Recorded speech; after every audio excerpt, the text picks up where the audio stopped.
Hello there, Matthew Miller on this coronavirus COVID-19 blog, and it's the lockdown blog, and it is day 37. And yes, it's day 37. And also, I'm going to be talking about food shortage and the drought here in New Zealand. And yes, before we get to the drought part, I'm going to be covering about the food shortage before that. And well, people, any more stalling? Let's just begin. With the looming food shortage, new Wyoming laws pass SDA regulations to let ranchers sell meat directly to the consumers. Yeah, it's probably not a bad idea.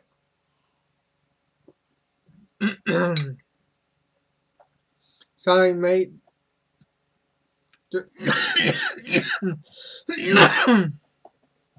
Sorry.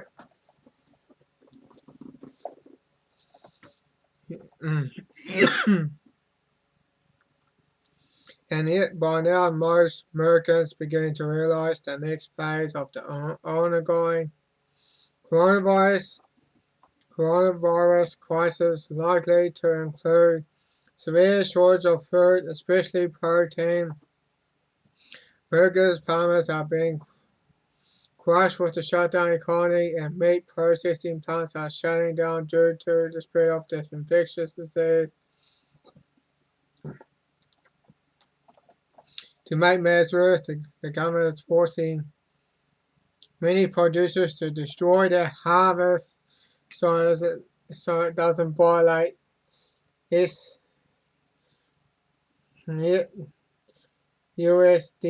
guidelines. So they're just dumping all the crops in that though, so they don't violate the guidelines.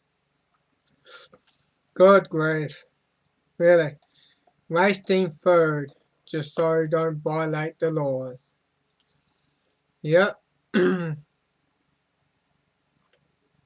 Italian farmers say, oh, and no wonder why we're in a food shortage though, because it's the law, we've got to get rid of it. And yeah, while the mainstream news trying to tell it says that it's immoral to stock food as well.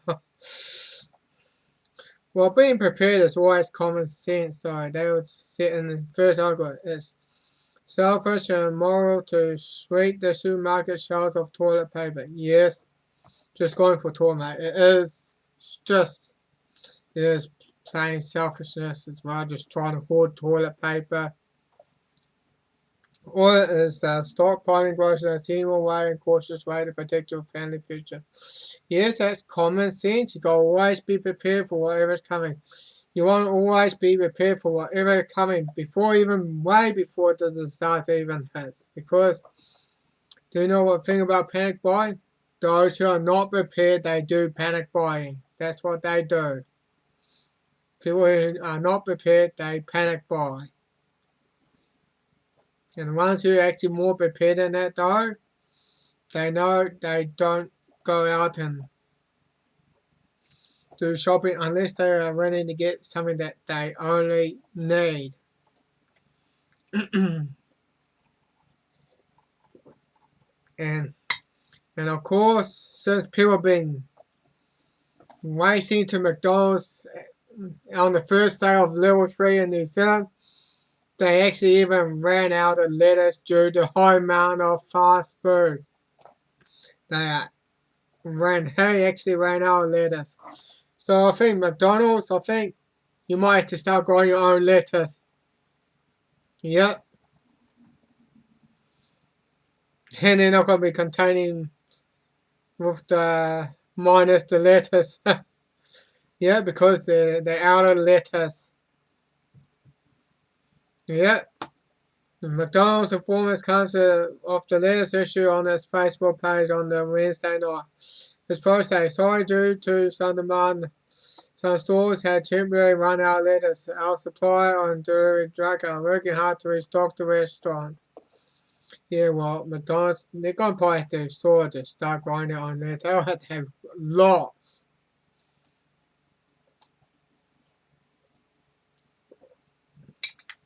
If you want to be able to feed your customers as well, lots.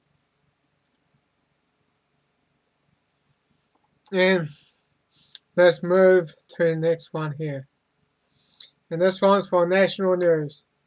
Although it's about 3 years ago this has been covered, but this still tells you something. Be prepared. These 10 foods quickly disappear from the grocery shop when disaster strikes. And these are the list of things that will come off the shelves quickly.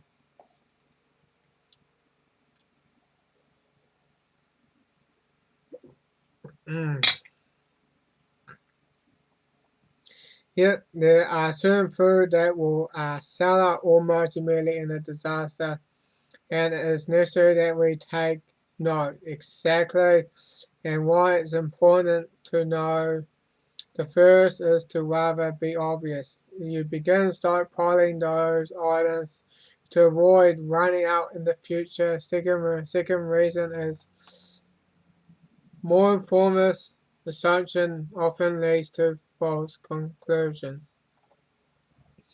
Exactly. But it would seem sometimes common sense is not so common. Yet, here common sense is also not so common, especially here in New Zealand.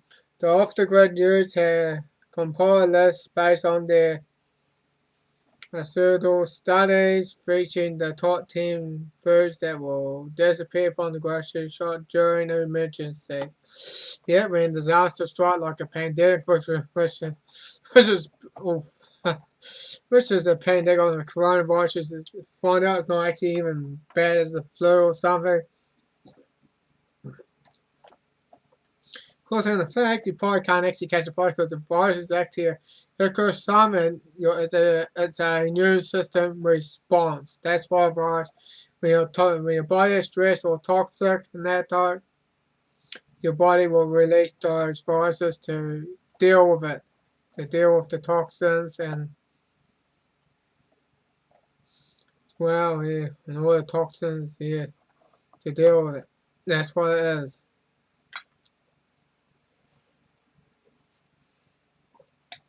Because the ecosystem and COVID-19 are the same thing.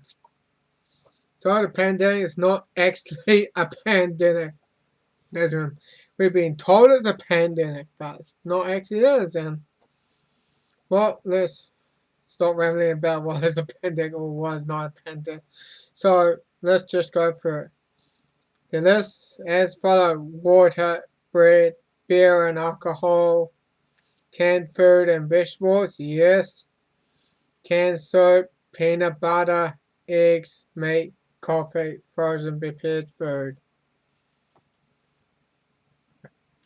Well, I do have some, yeah, some I had prepared myself and some that I actually bought from the stores. And Psychology of Panic Buying.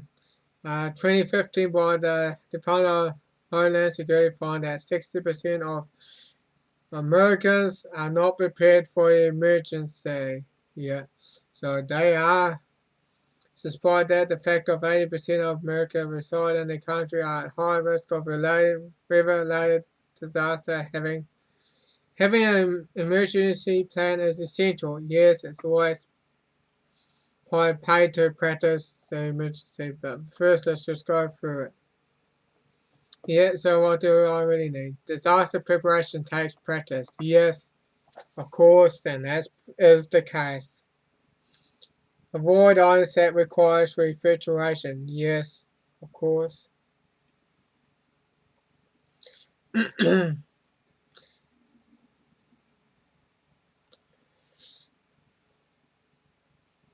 It's not really a good idea, but like, yeah, stocking out instant coffee and frozen food is not really a good idea because if you don't have power, you're not going to be able to keep your food cold in the refrigerator or keep them frozen. So, yeah, like me, I do have my peanut butter here. Yeah, that's my peanut butter. I bought it from the store, and this one's New Zealand made, and I'll buy things that is actually New Zealand made. And I also have preserved my meat as well, and I'll show you that as well. And here it is here. I just did it yesterday here. And that's my canned meat. And yep, and I do put a date on when I actually did preserve it, and so it lets me know when I need to eat it. And also, of course, I do go and buy some spam as well. Yeah, because although it contains sodium nitrates, but like just in case when I need to eat, I'll eat that. And well, now I actually done with the showing my stuff. Let's just move on. And this one's from Frank Tomato. How to can meat without a pressure cooker. He's got all the stuff here as well, and I'm not going to play any of it now. I'll just show you the stuff that he's used as well. The pot boiling water, the preserving jars, and yeah, the meat as well. They will have it there, and then I'll show you again. I actually had the auto slightly different because I do have the lid on as well, and it does have a little button there. If it has synced down a bit, that means it knows it's well preserved, but if it is sort of up a bit, that means it's like still got air in it and it's gone like. So I actually have tried it myself, and I'm not sure how it's going to really work for me because it's my first time trying this though. So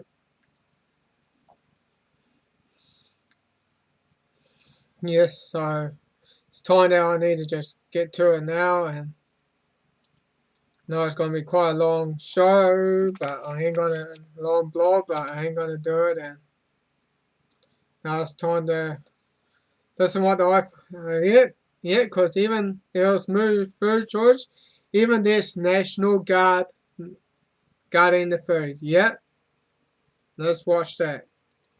And as we've been anticipating, the National Guard has been deployed now. The military is involved with serving food.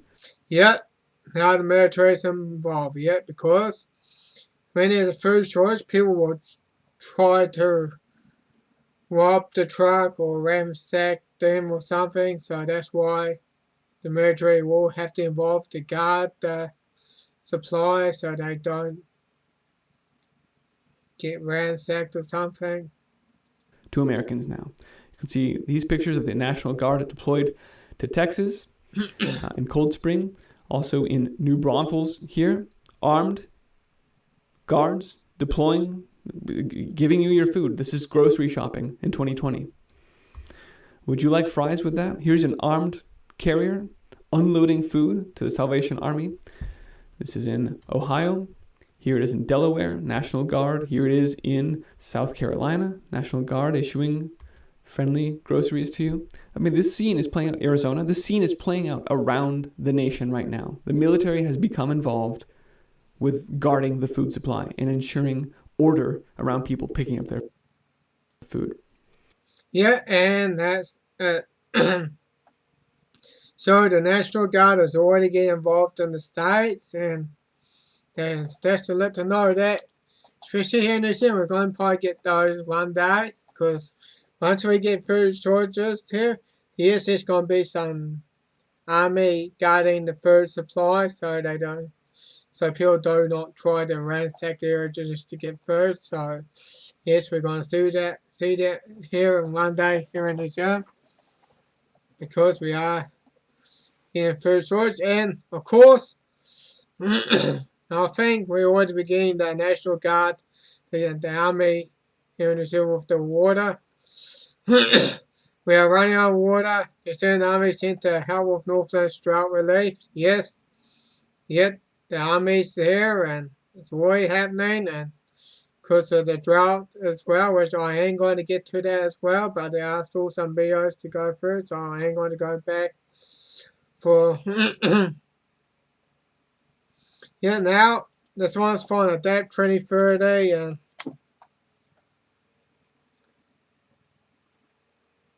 I'm going to go back to like 507. Let's go there.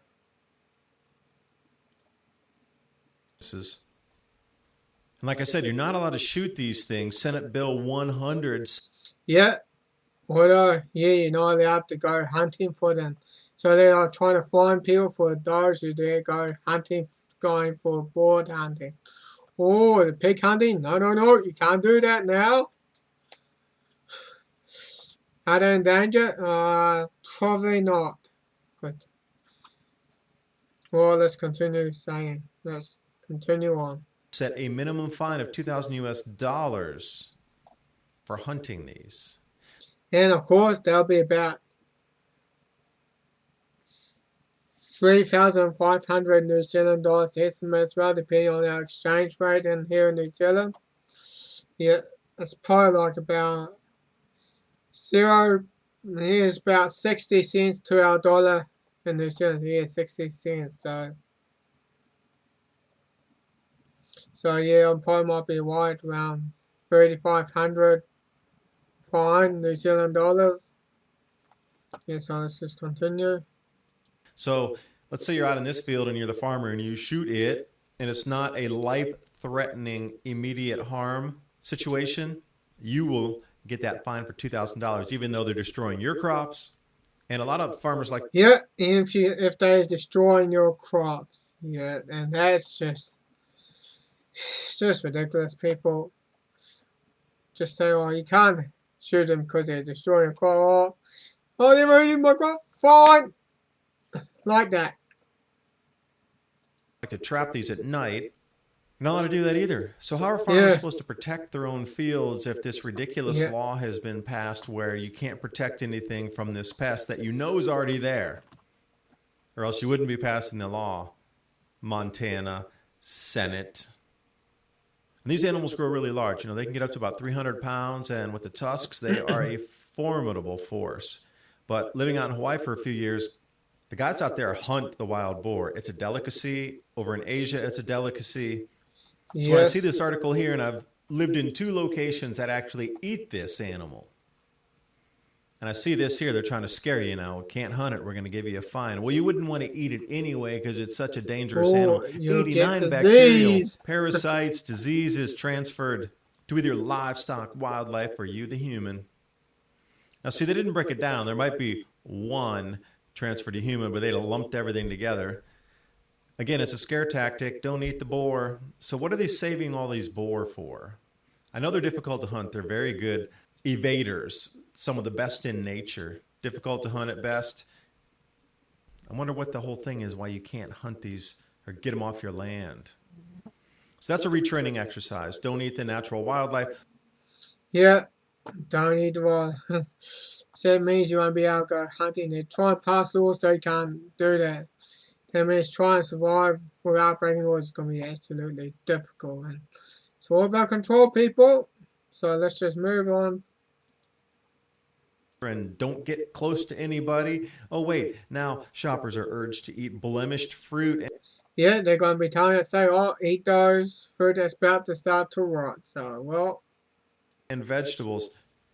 See, this all has to do with the grand solar minimum. Absolutely. We knew there was going to be less food, and that would be a very good part of this, actually returning back a little closer to nature where it doesn't have to look perfect. You could use fresh farm produce that's not perfect in a more local and regional setting. Yeah, exactly. Solar minimum, that means growing food is going to be a lot harder. And I'm probably like one of the New Zealanders only New Zealanders that ever do speak about it as well. And this one's from Adapt 2030, and he just hit 100,000 subscribers. Well, congratulations, Adapt 30 and David Devine. Congratulations for hitting 100,000 subscribers. Awesome stuff. Yeah, awesome stuff. So let's just move on. Now, of course, this one's about the artificial meat, what Bill Gates is trying to unleash. So, and there it is right there. For an activist post there. Bill Gates worked to end livestock production and push lab grown meat. Yeah, the lab grown crap. Let's go to it now. See what? Yeah. And we're only going to watch about 15 minutes of it. About just over it. About a minute 10, so let's get to it. But first, Bill Gates worked to end livestock production and pushed lab-grown meat. This coming from the fine folks at activistpost.com. Bill Gates and food giant Tyson heavily backed lab-grown meat research as the U.S., of course, faces unprecedented meat shortages due to processing plants going offline in, of course, response to the COVID outbreak. A long-standing globalist agenda to halt meat consumption is now being fulfilled, like all the other police state dreams are being fulfilled just magically. Tyson Foods recently warned that the food supply chain is breaking. Lockdowns have created a situation in which farmers have nowhere to send their product, and in turn, millions of animals are being slaughtered, wasted. Vegetables that would normally end up on store shelves are rotting in the field. Lab-grown meat producers are hoping that the COVID-19 outbreak could boost public acceptance, as Bill Gates was working to establish a worldwide digital ID system prior to the pandemic. That would be ID 2020. He's also working to end meat production and funding lab-grown meat. 2019 report, I think it was by TechCrunch, said that lab-grown meat was projected to hit the store shelves by 2022. And here you have it. The Muppet Bill Gates are pushing this stuff. The lab-grown meat to try to drive farmers, butchers out of business. Now, of course, this is all part of Agenda 21 and Agenda 2030 plan. And yes, the Bill Gates, he's also the one that's pushing the coronavirus vaccine and ID 2020. He's pushing all that. The Muppet Bill Gates. What a Muppet. Bill Gates and the food giant Tyson's heavily backed by grown meat research. Oh, yeah, because the animal rights are protesting against Tyson with the animal cruelty. So, you know what? Tyson said, we're going to change it. We're going to end livestock because we've been getting complaints from animal rights activists. So we're just going to go and start lab-grown meat. Yeah, what the hell with those crap? We're going to be raising those animals. We're going to be raising our own animals so we can have real meat. And yes, you can preserve your own meat like I had done. I know it takes practice. This is my first time trying. And man, this is probably enough for probably one person, probably two for sure, yes. And I'm not sure how it lasts so long. I'm going to try do a taste test a month later. Since I preserve, I'm gonna do that and yeah, see those the lab grown meat. They're gonna probably one day replace with robots and that time soon there won't be a job for the farmers raising those livestock and the butchers as well. Yeah, and the butcher, then that's gonna like process the meat and that time.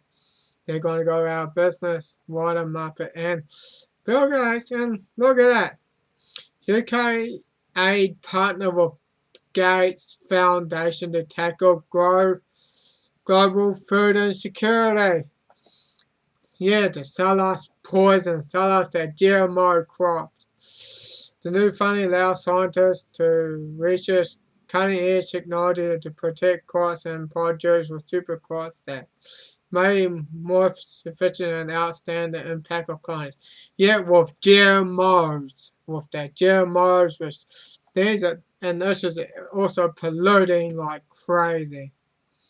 Of course, he'll be like supporting Monsanto and that time. They just tackle global food and security with projects with Bill and Melinda Gates Foundation to protect plants from the threat of climate change and threat and disease. Well, you can't do that. Can't do that. Pests and disease, do you know what? They're already getting super bugs with those GMOs. They are already getting super bugs. They're already adapting with with chemicals as well. They're trying to tell us, oh, we're just there to try and stop climate change. So, really? Really? Well, it's time to move off on that now, and let's move on to the New York's time and dump milk, smash eggs, and plow vegetables, food waste of pandemics. Yeah, see, it's causing all those issues in that though. Now, of course, eggs, there's probably ways to preserve them as well. Never tried it, but I'm probably still considering to do so. And national news have put it out as well, and let's go to that. Eggs in the basket, 10 methods of preserving eggs, and let's go through that.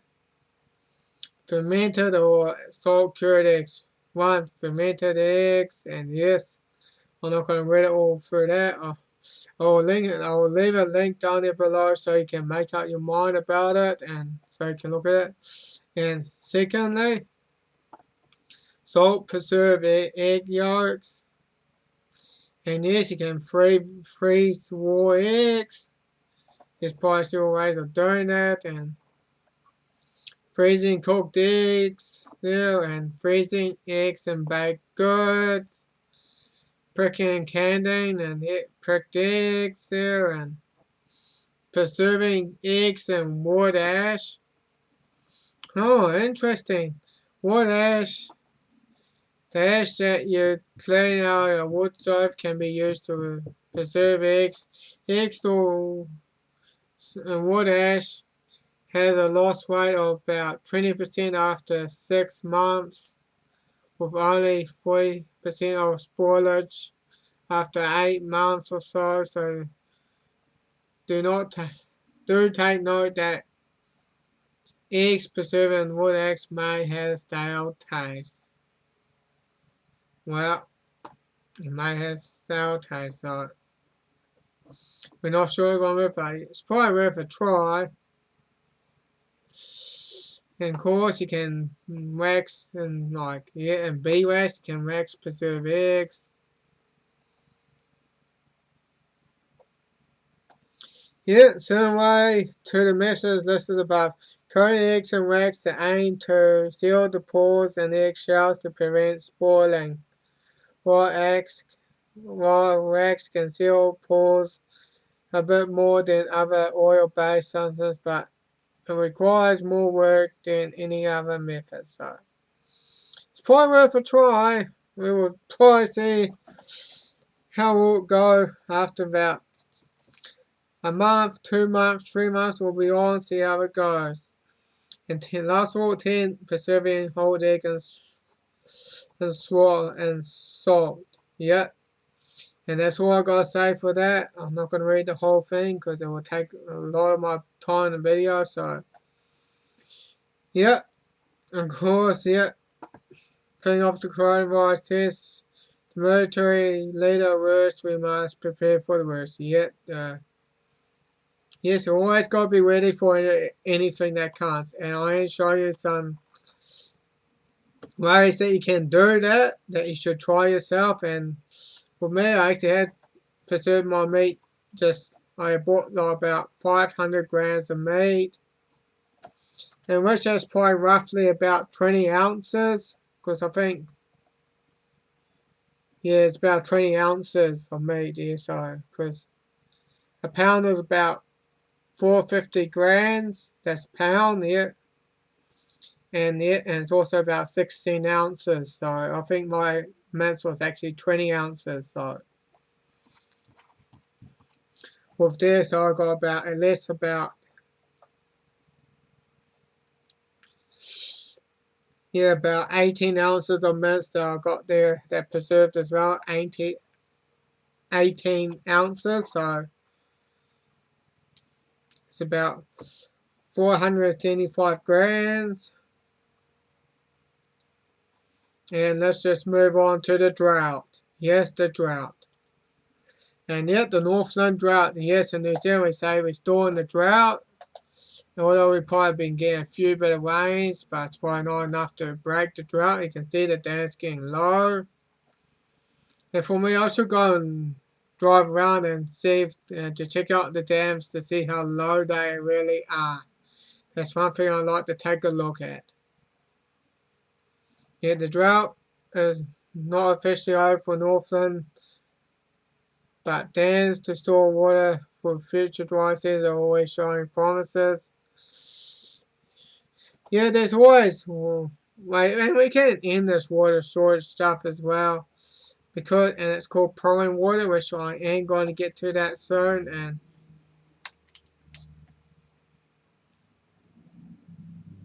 yeah, I think this is more like a familiar way. I drew on that road before, and well, yeah, it's so brown, and there's that prick Shane Jones, and he actually called the farmers rednecks, and yeah, I'm going to show you the video when he did that. The New Zealand First MP Shane Jones says water storage investigation is showing problems. Well, he doesn't actually even care about farmers. He doesn't even do such stuff. Well, I'm going to go to fellow called Terry Osborne, and he talks about Shane Jones, the New Zealand First Government. I ain't going to go through that. Let's get to it.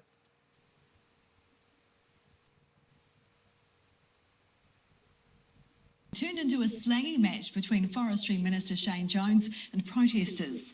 Jones described them as rednecks, while protesters in turn said he was a bully. And Bracewell Worrell has more.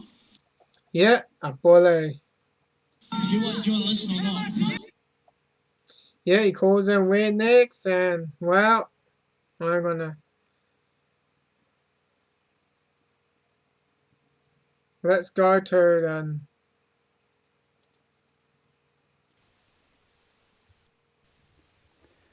Yeah, now let's look at New Zealand's top 10 exports.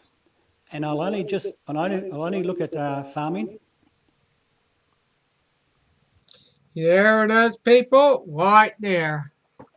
And we got dairy, eggs, honey. That's from the beekeeper. Me, I'm a beekeeper also as well. And they do have and it's actually at the top of the exporters. Yeah, one at the top. Dairy, egg, honey, yeah. And there's also meat as well. And these are things I'll cover, so let's continue. Dairy, eggs, honey, 26.5%. Meat, 13.5%. Fruits, nuts, 5.8%. And that makes up a total of 45.8%. So farming makes up 45.8% of our exports. And wow, that's about 45.8 from farming. Wow, and farming is like pretty much the most part of the New Zealand economy, farming. And I'm happy to be part of it. I'm a beekeeper, and boy, and the drought's just not going to make things any easier. And of course, I have shown this before here, and we are running out of water. New Zealand Army seen with the help of the New Zealand drought relief. Yeah, Army's here. There they are. And soon they're going to be guarding the food supply. And yet, let's move on to say that drought-stricken Northland could run out of water someday. Well, if you're on tanks, you probably would run out of water. If you're on tanks, yeah. Yeah, Northland is far-fetched and desperate for water, and Kokori is scraping the barrel for the water town supply. Yeah, and of course there's water restrictions, and here it is. It already came in force here in New Zealand, in the Whanganui District Council. of course, residential allow water use for indoors. Washing hands with soap, yes. Brushing your teeth for personal hygiene, yes. Cooking, drinking, washing dishes, yes. Gardening, watering. Sprinklers, no. Irrigation system, no. Handheld waters, no. But bucket, you can water with buckets. Vehicle washing, handheld hose, all that. Oh, yeah. And water blaster, no. They're both no. But you can wash with buckets. And swimming pools and filling with water tankers. Register water carriers, no. Register water carriers with unrestricted supply, yes. Well, people, we are got a water restriction and the cause of that. And I heard that the drought was actually designed.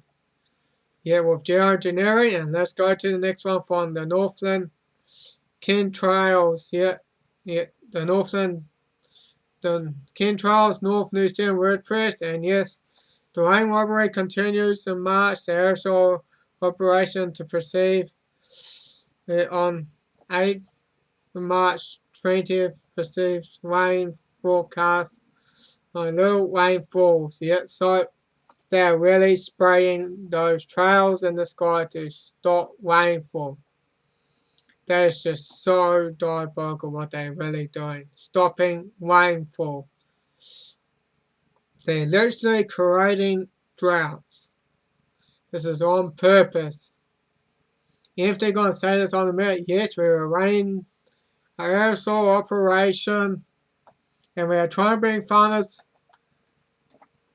rain, but the aerosol operation has gone wrong. But the thing is, this is no mistake.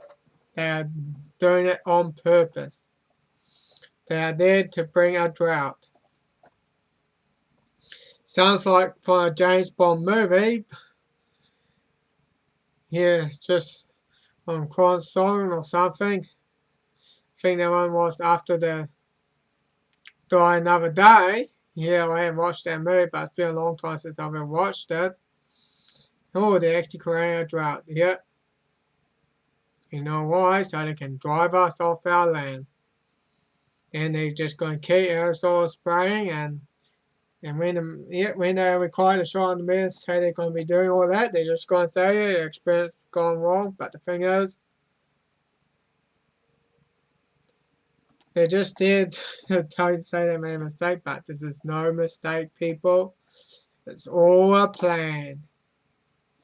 It's all a plan, man. And they're there to drive us off our land so they can put us in jam packs. It's all part of Agenda 21 and Agenda 2030. And, well, people, I think that's all enough that I've got to say about the drought. So let's just move on. Of course, you can actually... Well, before, let's go to primary water. And yes, people, primary water. This is from the stopthecrying.net. And yes, there's a lady that runs that as well, Deva Terrace or something. And yeah, there it is, people. Primary water. You can see the water between the crust and the mantle. And the reason why you get when there's a volcano eruption and they come out those like water muds, they call it the haars in the Indonesian language. The haars. And they're all watery mud. And they come out from the volcano. That's the sort of the primary water. And people, we live on a watery planet, and the idea of water shortage is non-existent. Once we have access to primary water, we should be all fine. We shouldn't have to have water restrictions. The reason why they want water restrictions so they can sort drive you off your land and so tell you say, hey, you can't live on land because you have no water. They're trying to do that.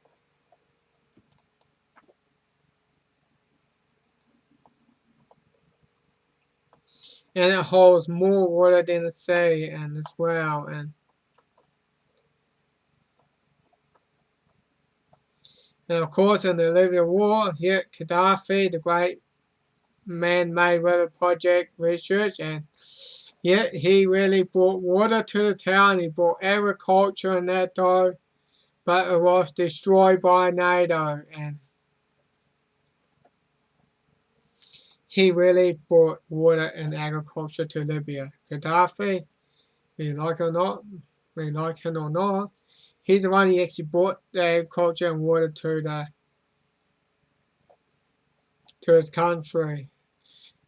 Yeah, and actually brought agriculture, he brought the ability to grow crops which you weren't able to do before. He made it all possible. And well, pig water, the new pig oil fraud. And this is from the stopthecrime.net. Well, boy, it's been like it's about 40 minutes. Well, normally I only like to do it for 30 minutes, but I'm going to move on to the one last article. Yeah, garden centers reopen under level 3 will help mental health. Yeah, well, even that, all the restrictions should be removed anyway. Let us enjoy our life. And he said, growing a garden, growing your own healthy will produce food security. Yes, you should grow a garden. Because of the oncoming solar minimum as well, and we should be able to do that. Well, people, I hope you enjoyed this blog, and I really enjoyed this lockdown blog, and I know for our show it's going to be useful to you. I hope you enjoyed it and learned something from this blog, and well, it's time to wrap this up, and I'll say this is all I'm going to say for now. This is Matthew Miller, sign off, over and out.